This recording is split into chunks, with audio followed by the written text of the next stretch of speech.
नमस्कार दोस्तों, आज हम कोर्स इन साइकोथेरेपी के बारे में बताएंगे।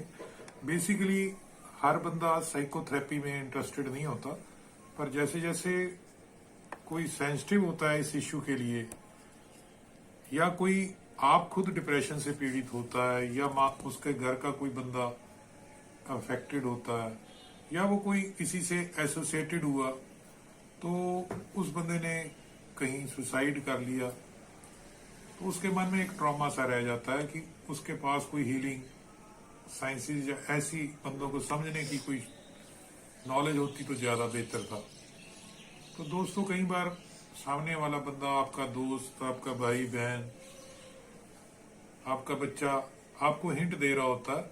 अगर आप उसको टॉक थेरेपी नहीं दे पाते या सीधा ही मेडिकेशन पे डाल देते हो। बेसिकली क्या है साइकोथेरेपी? पहले इसको समझने के लिए आपको ये समझना होगा कि एक साइकोलॉजिस्ट होता है, एक साइकोथेरापिस्ट होता है, एक स्कैट्रिस्ट होता है। एक साइकोथेरापिस्ट, एक साइकोलॉजिस्ट, एक स्कैट्रिस्ट। स्कैट्रिस्ट तो नेचुरली जिसने एमबीबीएस की हो और उसके बाद एमडी की हो, वो वाली बात हो गई, एक डॉक्टर हो गया। अब आता है बात कि किसी ने क्लिनिकल साइकोलॉजी सब्जेक्ट लिया है, एक नर्स ने लिया है या किसी और ने लिया है, तो वो क्लिनिकल साइकोलॉजी में एमफिल और फर्दर पीएचडी करके डॉक्टर बन जाती है। वो डॉक्टर डिफरेंट है उस स्कैट्रिस्ट डॉक्टर से, मगर वो कम नहीं है किसी स्कैट्रिस्ट से, क्योंकि काउंसलिंग का माहिर होता है वो। तो दोस्तों, हमारे इंडिया में इतना ज्यादा रिसर्च नहीं हुई, तो क्लिनिकल साइकोलॉजिस्ट को रजिस्टर किया जाता है। अब पूछिए कहाँ पे? वो जितनी भी ऑर्गेनाइजेशंस हैं जो क्लिनिकल साइकोलॉजी में कोर्स कराती हैं, तो वो आरसीआई से मैंडेटरी है कि वो डिसेबिलिटी के अंडर आती हैं, क्योंकि एक बंदा मानसिक रूप से अपंग हो गया। एक आरसीआई किसको डील करती है? एक बच्चा है, ऑटिस्टिक है, आपने कोई स्कूल खोलना है डिसेबिलिटी का, ऐसे बच्चों का, या एक बच्चे को सेरिब्रल पैलिसी, आपने स्कूल खोलना है, तो आपको डिसेबिलिटी से कोई भी चीज खोलनी है, एजुकेशन से भी रिलेटेड। अगर आप चाहते हो कि उसके नॉर्म्स गवर्नमेंट ऑफ इंडिया के लेवल के हों, तो एक बॉडी है आरसीआई, बहुत कम लोगों ने सुना होगा, रिहेबिलिटेशन काउंसिल ऑफ इंडिया, बहुत पहले बन गई थी ये।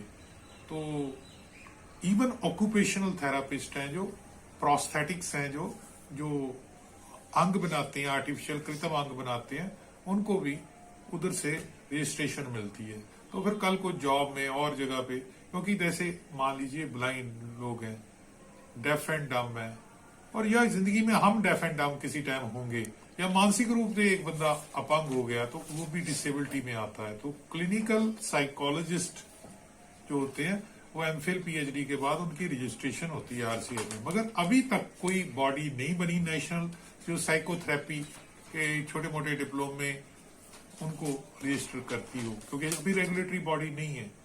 दोस्तों, कनाडा में भी इसका बहुत ज्यादा स्कोप है। कोई जाके वहां पे साइकोथेरापिस्ट बनना चाहता है, नेचुरली रेलिवेंट कोर्स अगर उसने यहाँ से किया है, तो उसको एसओपी में कोई प्रॉब्लम नहीं आती, क्योंकि रेलिवेंट स्टडी तो की हो। अब some main type of psychotherapy मैं आपको बताऊंगा, तकरीबन 6 किस्म की।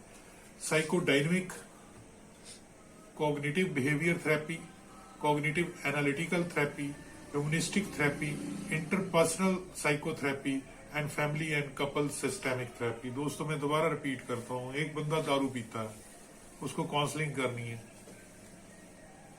तो काउंसलिंग सेंटर, रिहेबिलिटेशन सेंटर में जाएगा, डाइसल्फराम देंगे उसको।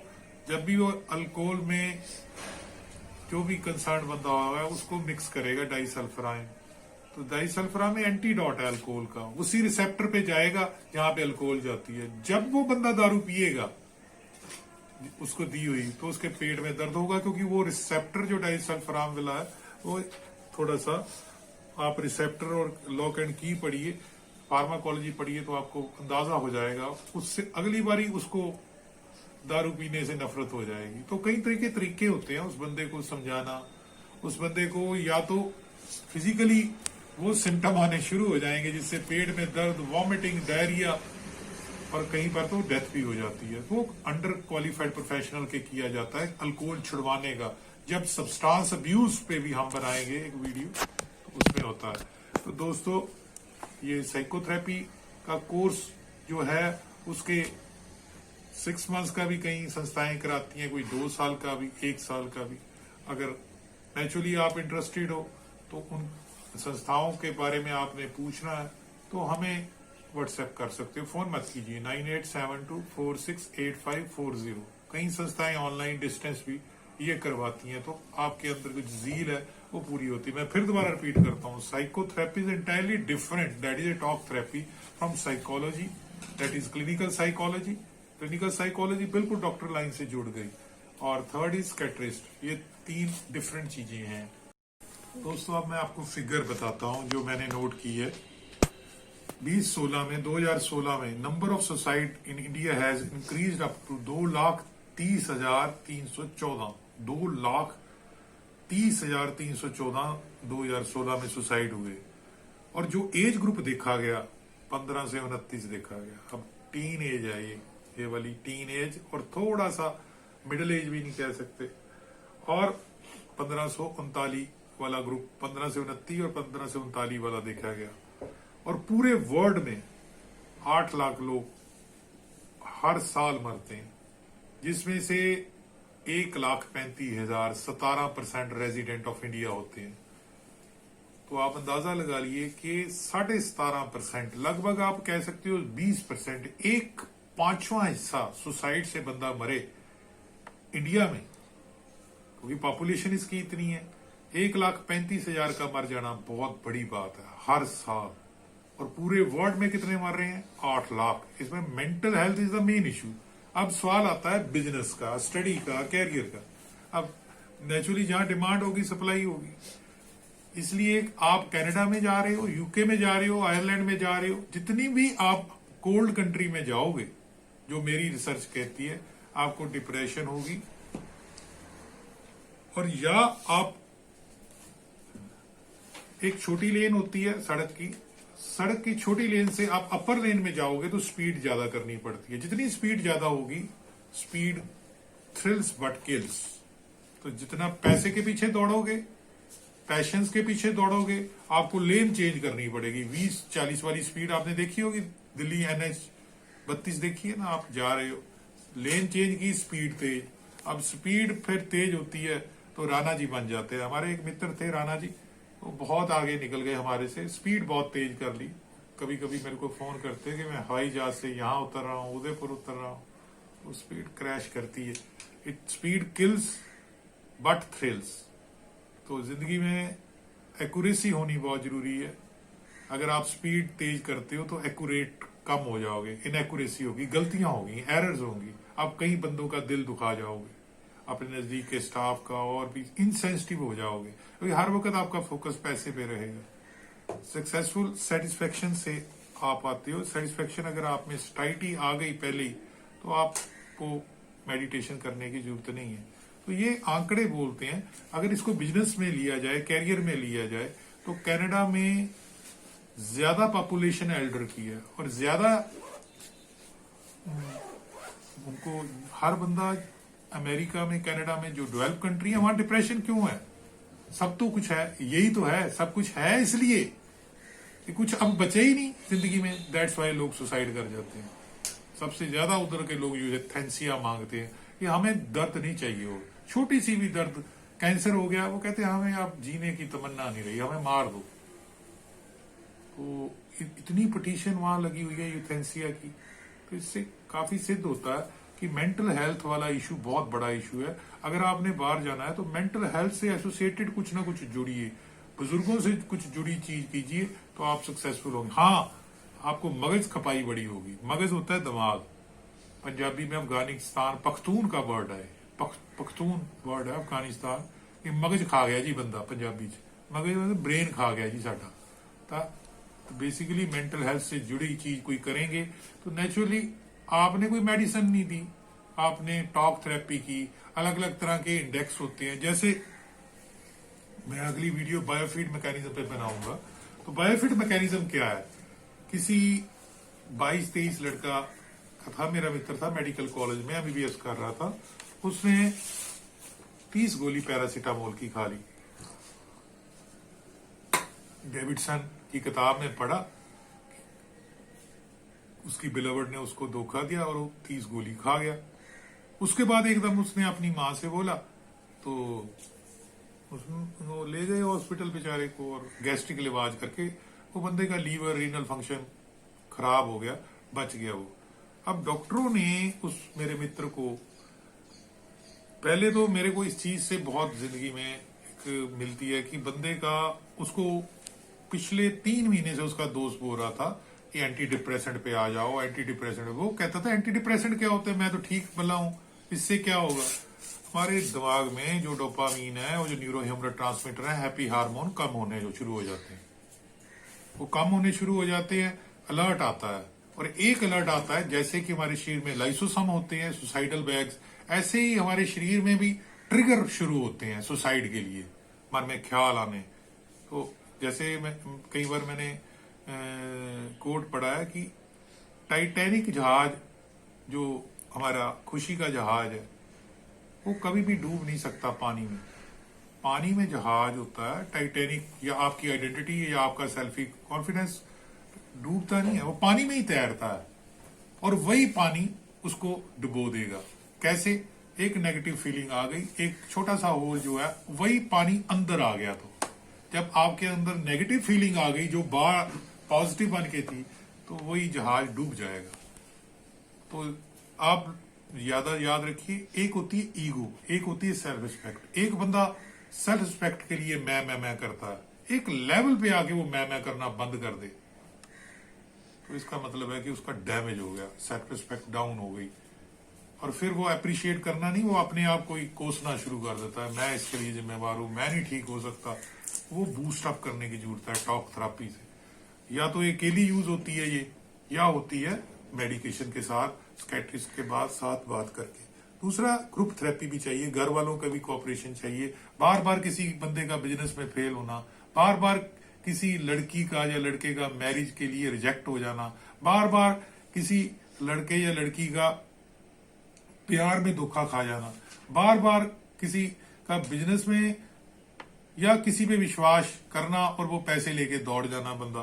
तो कई तरह की चीजें हैं जो कि आदमी को ट्रिगर करती हैं। वो ट्रिगर्स को पहचानना होता है, आपने ट्रिगर्स को पहचानना है, किस ट्रिगर से आपके अंदर आती है वो। ऐसे ही जैसे मौसम है आजकल, बहुत कम लाइट है, जितनी सनलाइट कम होगी विटामिन डी कम होगा, और उतना ज्यादा आप उदास हो जाओगे। हर बंदा नहीं, काफी बंदे। इसी वजह से जब आप बाहर जाते हो तो मोस्टली इंडियंस जो होते हैं, हम भूमध्य रेखा के नजदीक रहते हैं, तो यहाँ पे फिर भी डिप्रेशन कम है, मगर उधर बहुत ज्यादा है। और लोग क्या करते हैं, जब ठंड होती है दारू पीते हैं, कहते हैं जी बढ़िया स्कॉच पी रहे हैं। हमारे बल्ला सर है, वो बताते हैं हमें ये स्कॉच होती है, ये स्कॉच होती है। उनके मित्र प्रेमी बताते हैं भी स्कॉच विस्की, उनको परसेंटेज भी पता है उस चीज की। उससे ठंड तो मर जाती है, मगर डिप्रेशन होती है। Alcohol is a precipitant of depression. अगर ज्यादा मात्रा में आप लेंगे, थोड़ा सा फन से, फ्रोलिक से आप लेते हैं, थोड़ी सी बात है, हार्ट फ्रेंडली भी है। किसी भी चीज को excess of everything is bad. तो दोस्तों मैं कह रहा था, बायोफीड मैकेनिज्म में आपके इलेक्ट्रोड्स लगा ली जाती हैं यहाँ पे फिंगर्स पे, और लगाने से पहले आपको स्टूडेंट्स जो होते हैं वो आपको जस्ट लाइक गिनी पिग्स आपको टेस्ट करते हैं। आपको एक 10 क्वेश्चन का पेज देते हैं, उसको क्वेश्चनेयर कहते हैं, और किसी साइंटिस्ट के नाम पे है, 2 तरह के हैं। उसमें 10 क्वेश्चन में आपको पूछा जाएगा कि सूरज डूबता अच्छा लगता है कि सूरज आपको राइजिंग अच्छा लगता है, काला गुलाब अच्छा लगता है कि लाल लगता है। और अगर आपके 70% से ऊपर मार्क्स आ गए, आपने सही क्वेश्चन दे दिए, यानी कि आपने डिप्रेसिंग जवाब दिए उसके, तो आप क्वालिफाइड हो बायोफीड मैकेनिज्म देने के लिए। यानी कि इसके 70 से कम उसको नहीं देते, वो कहते हैं ये तो वैसे ही ड्रामा कर रहा है बंदा। तो उस बंदे को बायोफीड मैकेनिज्म 10 या 20 दिन लगाई जाती है। यहाँ पे इलेक्ट्रोड लगा दी, यहाँ क्लिप लगा दी, यहाँ क्लिप लगा दी, यहाँ क्लिप लगा दी, यहाँ क्लिप लगा दी। उसको कहते हैं रिलैक्स कर, आंखें बंद कर दे। सामने उसके मशीन होती है, उसके ऊपर 3 जोन होते हैं, हरा, पीला, लाल। जैसे ही वो रिलैक्स करता है तो रेड वाला पोर्शन जो पट्टी है जलने शुरू हो जाती है। अब उसको कहते हैं और रिलैक्स कर और रिलैक्स कर, तो वो दूसरे तीसरे रिलैक्स करता है, रेड वाला पट्टी कम होती जाती है और येलो वाली आनी शुरू हो गई। और जैसे जैसे वो रिलैक्स करना सीखता है, अपनी मसल्स रिलैक्स करता है, ग्रीन वाला पोर्शन जगा लेता है और करते करते 20-25 दिन में बॉडी ट्यून अप हो जाती है, सिंक्रोनाइज हो जाती है, होमोस्टैटिक बैलेंस में आ जाती है उस मशीन के, वो ग्रीन पट्टी पूरी आनी शुरू हो जाती है। अब मैंने पूछा कि ये क्या कर रहे हो भाई मेरे दोस्त हो, तो वो कहते हैं कि we taught your friend how to relax. समझ गए? यानी कि उस बॉडी से ट्यूनिंग कर दी बॉडी की और उसको बता दिया कि ये ग्रीन जलेगा अगर तू इतना रिलैक्स करेगा, अगर मसल को खींचेगा, खिंचा रहेगा, कब्ज भी रहेगी, ब्लड प्रेशर भी बढ़ेगा, इंसोम्निया भी होगा, स्पर्म काउंट भी कम हो जाएगा। स्ट्रेस से सबसे ज्यादा स्पर्म काउंट पंजाब में कम हो रहा है, नशे से भी। उससे आप अंदाजा लगा सकते हो कि कल को जो नए बच्चे आएंगे उन पे क्या असर है। पहली बात तो इंपोर्टेंस हो रही है, नामर्दगी हो रही है, और उसके बाद डिसहार्मोनी, यानी कि सोशियोलॉजी का कहीं ना कहीं मेडिकल साइंस से लिंक है। एक आर्ट्स वाला बच्चा बोलता है कि मेरे को सोशियोलॉजी का क्या फायदा, मैं कहता हूं है। अगर सोशियोलॉजी पढ़ने वाला बच्चा, जैसे मान लीजिए फतेहगढ़ साहब में 800 से नियर अबाउट लड़कियां हैं और 1000 लड़का है। अब आप अंदाजा लगाइए, 1000 लड़की के पीछे जो है, सॉरी 800 लड़की के पीछे अगर 1000 लड़के होंगे तो एक्स्ट्रा मार्शियल रिलेशन तो पक्का है। एक बंदा कोठा टपेगा, पंजाबी में टपना कहते हैं इसको, जंप करेगा, एक्स्ट्रा मार्शियल रिलेशन, क्योंकि 1000 के पीछे 1000 लड़की होनी चाहिए 1000 लड़के के पास। तो फीमेल फिटिसाइड किसने किया? समाज ने किया। वो मदर इन लॉ के प्रेशर में हुआ, जो मर्जी, पर अल्टीमेट वो किससे जुड़ा? जाके एक्स्ट्रा मार्शियल रिलेशन हो गए। एक्स्ट्रा मार्शियल रिलेशन से कोर्ट में भी केस जाएगा, सारा सिस्टम हिल जाएगा। यानी कि फूड वेब जैसे मैंने वीडियो बनाई थी। तो दोस्तों बायोफिट मैकेनिज्म बहुत अच्छी चीज है, और ये जो मैं आपको बता रहा हूं ये एजुकेशनल वीडियो है, इसको कतई भी अपने आप पे एक्सपेरिमेंट नहीं करना। ये मेरा डिस्क्लेमर है कि ये जस्ट एजुकेशनल वीडियो है। अगर आपको कोई प्रॉब्लम है अपने स्केट्रिस्ट को दिखाइए। दूसरी बात, अब मैं को आपको इस टॉपिक से जुड़े बताता हूं कि सिक्किम, छत्तीसगढ़, तेलंगाना और तमिलनाडु, पौंडीचेरी, सिक्किम और अंडमान निकोबार बहुत ही सुंदर शहर है, मगर the 3 states in India with highest suicide rate. Pondicherry में तो बहुत क्वालिफाइड लोग हैं, सिक्किम, अंडमान निकोबार, बिहार जिसका बिहार में सबसे कम सुसाइड रेट है। अब सुसाइड रेट पर लाख सिक्किम में, छत्तीसगढ़ में, तेलंगाना में, तमिलनाडु में ज्यादा है। तो दोस्तों ये चीज भी बहुत बहुत, और ऐसे ही अगर हम आंकड़े में देख रहा हूं कि दुनिया में सबसे ज्यादा कौन सी कंट्री है जहां पे सुसाइड ही सुसाइड होते हैं, most suicidal country in entire world is Greenland. Greenland में ये बहुत ज्यादा है। और अगर हम इसको लेके आते हैं कि लगभग यहां लिखा है there are significant variation in suicide rate of different state ranging from 28.89 to 8.11। New York में 8% है, और दूसरी साइड पे मोंटाना स्टेट में 29%। स्टेट वाइज भी है। और कुछ कंट्रीज में आपको बताता हूं जो ठंडी है, Ukraine, Kazakhstan, Suriname, Belarus, south Korea, गायना, रशिया और लिथुआनिया, यहाँ पे भी सुसाइड रेट ज्यादा। तो ये चीज हमें सोचनी पड़ेगी। दोस्तों साइकोथेरेपी अच्छा कोर्स है, आपको मैंने इससे जो भी पर्याप्त चीजें थी जोड़ी ताकि आपका इंटरेस्ट बने। तो आपको अच्छा लगा तो लाइक करना, सब्सक्राइब करना और शेयर करना। कहीं कोई बंदे का स्टडी गैप होता है तो आरपीएल के थ्रू ऑनलाइन भी कुछ ऑर्गेनाइजेशन करा देती है, चॉइस बेस्ड क्रेडिट ट्रांसफर में कनाडा जाना है, यूके जाना है, उधर ऐसे रिलेटेड कोर्स करना है तो उसके बेसिक्स जो मॉड्यूल्स है यहाँ कर सकता है। अच्छा लगा तो लाइक करना, सब्सक्राइब करना और शेयर करना। धन्यवाद।